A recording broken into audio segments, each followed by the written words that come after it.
اس روح زمین پر اللہ تعالیٰ نے 1,24,000 انبیاء کرام کو بھیجا۔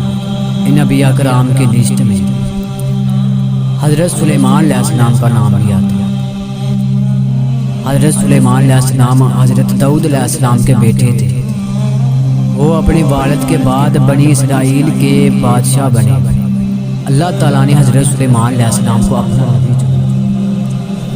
حضرت سلیمان علیہ السلام کو اللہ تعالیٰ نے جانوروں، پرندوں اور جنات کی زبان کو سمجھنے کا معجزہ عطا فرمایا۔ ایک دن حضرت سلیمان علیہ السلام نے سارے پرندوں کو اپنے پاس بلایا۔ ہدہد نامی پرندے کے سوا سارے پرندے حضرت سلیمان علیہ السلام کے پاس آ گئے۔ کچھ دیر گزرنے کے بعد ہدہد بھی آ گیا، تو اس نے آ کر حضرت سلیمان علیہ السلام سے کہا کہ اے نبی اللہ، ایک ملک ہے جس کا نام سبا ہے۔ اس ملک کی ملکہ اور اس ملک کے لوگ سورج کی پوجا کرتے ہیں۔ تو حضرت سلیمان علیہ السلام نے جیسے ہی اس پرندے سے سنا کہ وہ سورج کی پوجا کرتے ہیں، تو حضرت سلیمان علیہ السلام نے کہا کہ ایسا کرو کہ میرا خط اس ملکہ تک پہنچاؤ۔ تو ہدہد نے خط لیا اور ملکہ کے پاس آ گیا۔ حضرت سلیمان علیہ السلام کا خط ملکہ کو دیا، تو ملکہ نے کھولا اور دیکھا کہ کیا لکھا ہے۔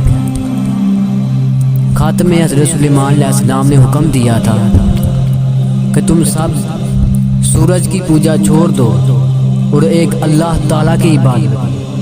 ملکہ سبا بہت فکر مند ہوئی۔ اسے فکر ہونے لگی کہ کہیں حضرت سلیمان علیہ السلام ان کی حکومت ختم نہ کر دے، تو لہٰذا اس نے اپنے ایلچی سے کہا کہ وہ حضرت سلیمان علیہ السلام کے پاس جائیں اور انہیں جا کر دولت دیں۔ لہٰذا وہ گیا اور جا کر اس نے دولت پیش کی، تو حضرت سلیمان علیہ السلام نے دولت لینے سے انکار کر دیا۔